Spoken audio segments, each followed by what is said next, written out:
देश का विकास पूरी तरीके से अर्थव्यवस्था पर टिका हुआ है।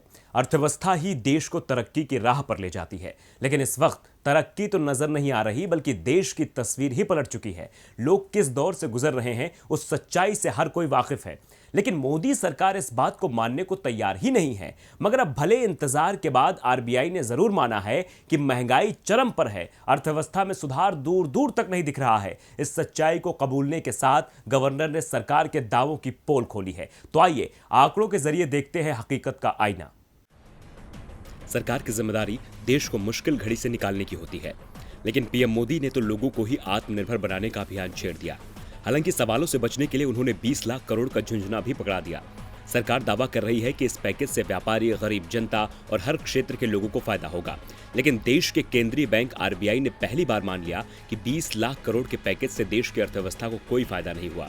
मौद्रिक नीति की समीक्षा के दौरान रिजर्व बैंक के गवर्नर शक्तिकांत दास ने खुलकर तो नहीं कहा, लेकिन उन्होंने इशारों ही इशारों में सरकार के राहत पैकेज को केवल लॉलीपॉप करार दे दिया। इतना ही नहीं, उन्होंने सरकार की पोल भी खोल दी। दरअसल पीएम मोदी से लेकर वित्त मंत्री निर्मला सीतारमण दावा करती हैं कि अर्थव्यवस्था आसमान छू जाएगी, महंगाई निचले स्तर पर आएगी, लेकिन 41 साल में आरबीआई ने पहली बार माना कि हकीकत इसके बिल्कुल उलट है।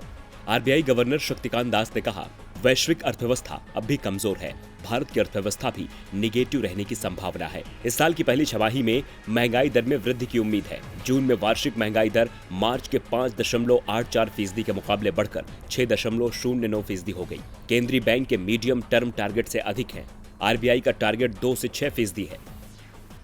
आरबीआई गवर्नर के जीडीपी नेगेटिव रहने के अनुमान ने देश की जनता को बड़ा धक्का दिया है। अब सवाल उठता है कि जीडीपी बढ़ने की जगह घटेगी तो कितनी घटेगी?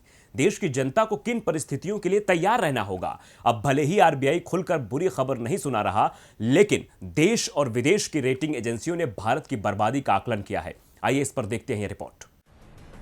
सिंगापुर के ब्रोकरेज डीबीएस, ऑक्सफोर्ड इकोनॉमिक्स घरेलू rating agency ICRA, Fitch Ratings, Standard and Poor's, IMF, इन तमाम एजेंसियों ने भारत की जीडीपी गिरने का अनुमान लगाया है।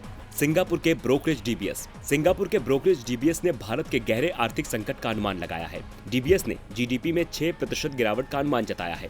कंपनी ने चालू वित्त वर्ष में वृद्धि दर 0 से नीचे 4.8% रहने का अनुमान जताया था।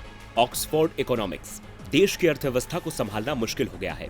घरेलू रेटिंग एजेंसी इक्रा ने कहा कि जीडीपी में 9.5% की गिरावट आएगी। फिच रेटिंग्स ने वित्त वर्ष 2020 से 2021 में भारतीय अर्थव्यवस्था के 5% सिकुड़ने का अनुमान जताया है। स्टैंडर्ड एंड पुअर्स ने अपनी रिपोर्ट में कहा कि फिलहाल ग्रोथ रेट पर दबाव है। आईएमएफ के मुताबिक इस साल वैश्विक अर्थव्यवस्था में 1930 के महाबंदी के बाद की सबसे बड़ी गिरावट देखने को मिलेगी। आईएमएफ के अनुसार सिर्फ भारत में ही इसका असर देखने को मिलेगा। जीडीपी निचले स्थान पर रहेगी। देश से लेकर विदेश की रेटिंग एजेंसियों ने बता दिया कि भारत में विकास की रफ्तार अब नहीं बढ़ने वाली है, जिसका खामियाजा इस मुश्किल दौर में 4 महीनों में कई सेक्टर्स को उठाना पड़ा है। जी हां, रिटेल सेक्टर से लेकर टूरिज्म सेक्टर तक मंदी की चपेट में है। कैट की रिपोर्ट बताती है कि पिछले 100 दिनों में रिटेल व्यापार को 15.5 लाख करोड़ का नुकसान पहुंचा है। मार्केट बंद होने से व्यापार निचले स्तर पर चला गया है। हालात ठीक नहीं है। जब व्यापार ठीक नहीं होगा तो मैन्युफैक्चरिंग सेक्टर कहां से बढ़ेगा? यही वजह है कि इस सेक्टर में लगातार चौथे महीने गिरावट दर्ज की गई है। आईएचएस मार्केट के रिपोर्ट के अनुसार भारत का मैन्युफैक्चरिंग सेक्टर पीएमआई 46 अंकों पर दर्ज किया गया, जबकि जून के महीने में यह 47.2 पर था। इतना ही नहीं, टूरिज्म सेक्टर को भी बड़ा धक्का लगा है। भारत में संपूर्ण टूरिज्म, ट्रैवल और हॉस्पिटैलिटी इंडस्ट्री का प्रतिनिधित्व करने वाले राष्ट्रीय associations ADTOI, ATOAI, FHRAI, HAI, IATO, ICBP, IHHH, IHHA, ITTA, TAA, TAAL, TAAI, TFI ने बताया कि भारतीय पर्यटन उद्योग को होने वाले नुकसान का अनुमान बढ़ाकर 15 लाख करोड़ रुपए हो गया है। वहीं शिक्षा का क्षेत्र भी आगे नहीं बढ़ पाया है। संयुक्त राष्ट्र के मुताबिक महामारी ने इतिहास में शिक्षा के क्षेत्र में अब तक का सबसे लंबा अवरोध पैदा किया है। भारत में 5 लाख से ज्यादा बच्चे पढ़ाई नहीं कर पा रहे हैं। स्वास्थ्य मुसीबत और घोर आर्थिक संकट से हताश निराश देश को बाहर निकालने के लिए पीएम मोदी ने देर से ही सही मगर 20 लाख करोड़ के राहत पैकेज की घोषणा की थी।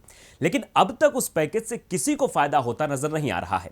यह हम नहीं बल्कि आंकड़े कह रहे हैं। क्या है असलियत इस भारी भरकम राहत पैकेज की? क्या सरकार ने एक बार फिर देश को गुमराह किया?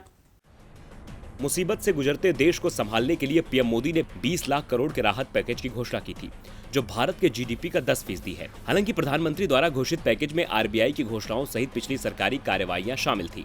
आर्थिक पैकेज में सुधारों, बुनियादी ढांचे के निर्माण, व्यवसायों को सहायता और प्रत्यक्ष नकदी सहायता की एक निश्चित राशि शामिल थी। हालांकि नोमुरा ग्लोबल मार्केट रिसर्च की एक रिपोर्ट में कहा गया है कि आर्थिक पैकेज ने अल्पकालिक मांग चिंताओं को दूर नहीं किया है, जो अर्थव्यवस्था को और भी अधिक नीचे खींच सकता है। अधिकांश घोषणाएं आपूर्ति से संबंधित है।